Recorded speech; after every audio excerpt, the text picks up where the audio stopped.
Bismillahirrahmanirrahim. Assalamualaikum warahmatullahi wabarakatuh. Oke, di sini saya akan menjelaskan materi dari konsep dasar sistem informasi geografi.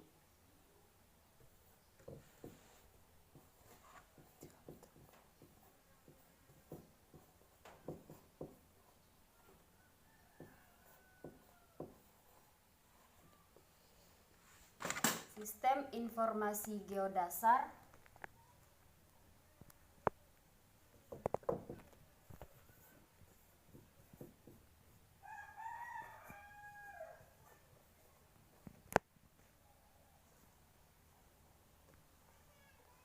atau Geobase Information System. Kedua, sistem informasi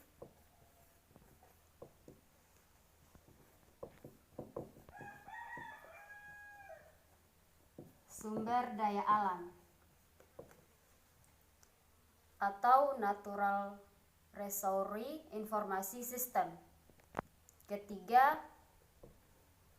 sistem informasi keuangan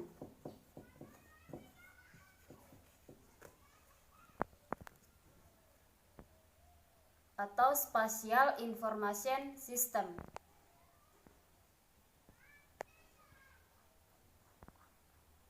Oke, lanjut. Oke, selanjutnya pengertian SIG menurut para ahli. Pertama, menurut Chalking dan Tomlinson,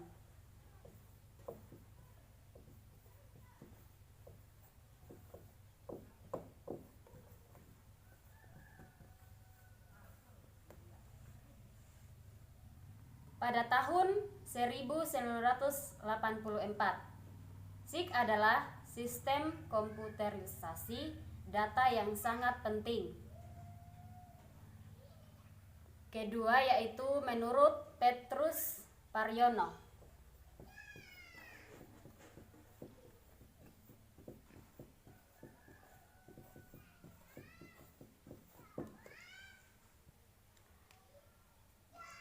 Menurut Petrus Paryono ini, SIG adalah sistem yang berbasis komputer yang digunakan untuk menyimpan, memanipulasi, dan menganalisis informasi geografis. Ketiga, menurut Burrough,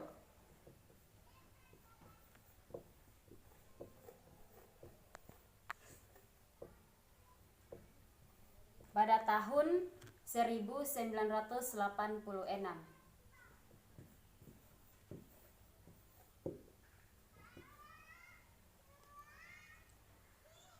SIG adalah sesuatu sistem perangkat yang dapat melakukan pengumpulan, penyimpanan, mengambil kembali, mengubah atau transformasi, dan menayangkan atau visualisasi dari data-data keuangan atau spasial untuk kebutuhan-kebutuhan tertentu. Lanjut. Bagian B, sumber data SIG. Data SIG dapat diperoleh dari beberapa sumber sebagai berikut.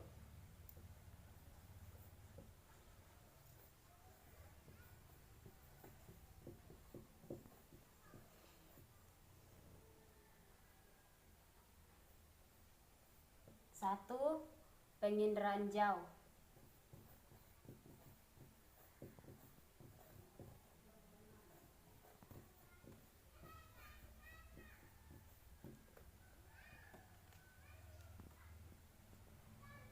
Penginderaan jauh atau data yang diperoleh melalui citra. Penginderaan jauh berupa foto udara maupun dari citra radar dan citra satelit. Kedua, data teristris.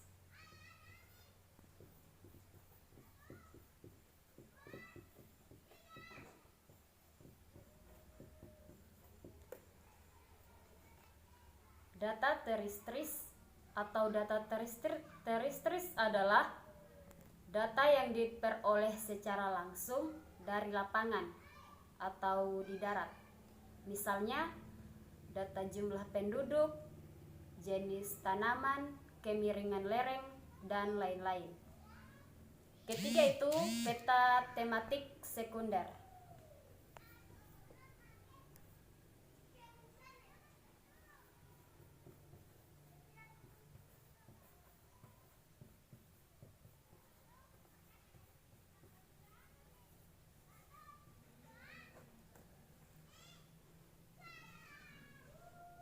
Peta tematik sekunder adalah data yang berasal dari peta yang sudah ada, seperti pada geologi, peta tanah, peta hidrologi, dan lain-lain. Oke, bagian C yaitu komponen-komponen SIG.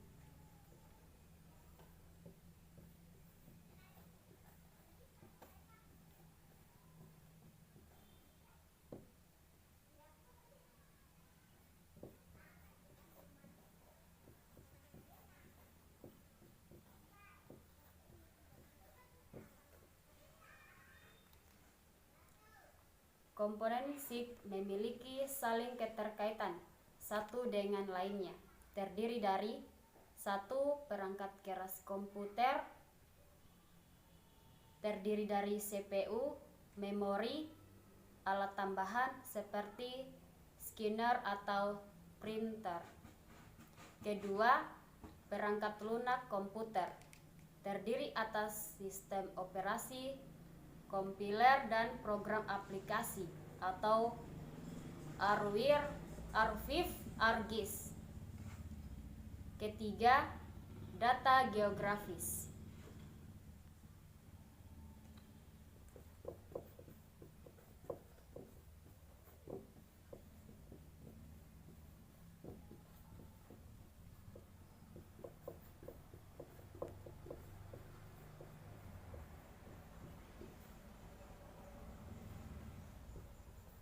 Tiga, data geografis.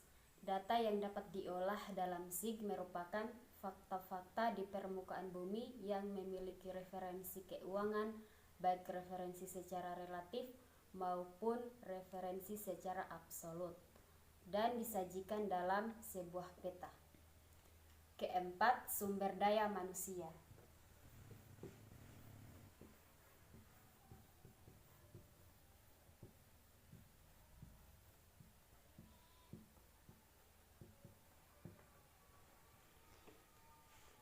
Sumber daya manusia, bagian D adalah tahapan kerja SIG.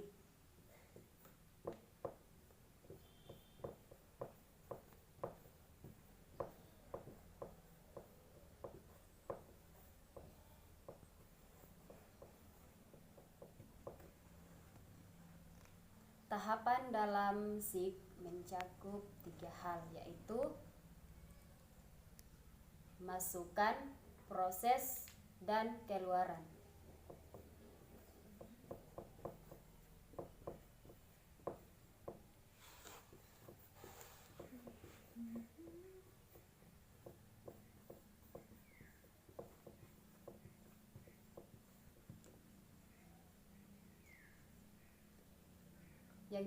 Yang dimaksud dari masukan itu adalah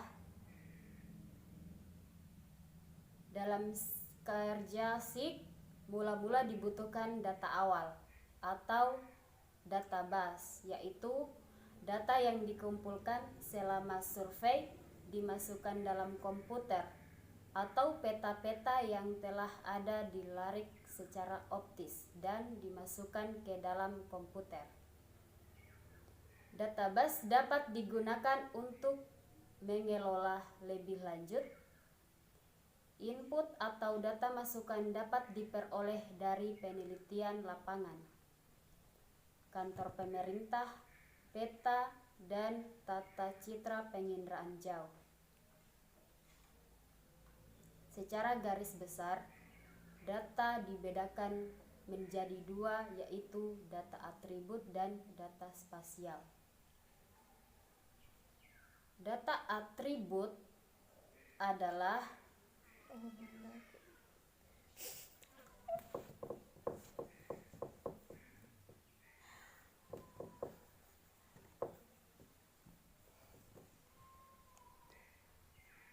Data yang ada pada keruangan atau lokasi.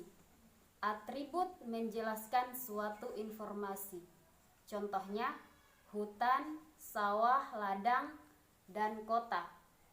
Data atribut dapat berupa kualitatif, contohnya kekuatan pohon, dan kuantitatif, contohnya jumlah pohon.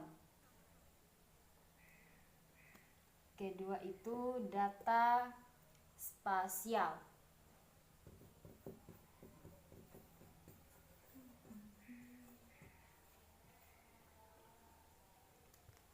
Data spasial atau data keuangan adalah data yang menunjukkan ruang, lokasi, tempat di permukaan bumi. Data spasial disajikan dalam dua bentuk atau model, yaitu raster dan vektor.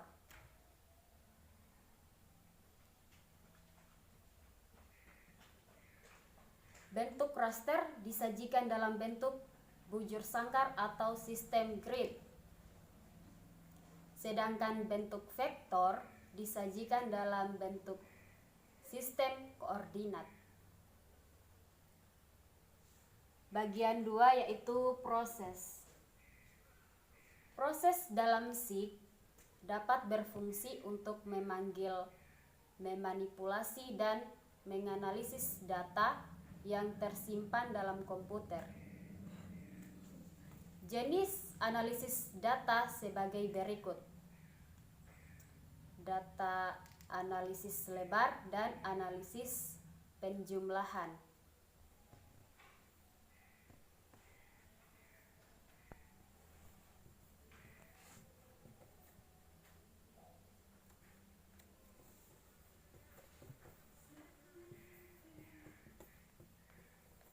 Garis bidang atau analisis garis bidang adalah data yang dapat dipakai untuk menentukan region atau wilayah dalam radius tertentu. Contohnya, untuk menentukan daerah rawan gempa, rawan banjir, dan rawan penyakit.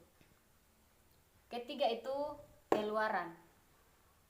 Keluaran data yang sudah dianalisis oleh SIG akan memberikan informasi pada pengguna data, sehingga dapat dipakai sebagai dasar dalam pengambilan keputusan. Keluaran SIG dapat berupa peta cetakan atau hard copy, rekaman soft copy, dan tayangan atau display. Dengan SIG, setiap orang dapat membuat peta dan kemudian mengubah atau memodifikasi. Di samping itu, pengguna SIG juga dapat memproses ulang pembuatan peta dengan tingkat ketelitian tinggi kapan saja. Sebagai contoh, dalam pembuatan peta Amerika Selatan berdasarkan berbagai informasi atau tema yang tersedia. Oke, terima kasih. Itulah tadi yang saya jelaskan. Lebih dan kurangnya mohon dimaafkan. Assalamualaikum warahmatullahi wabarakatuh.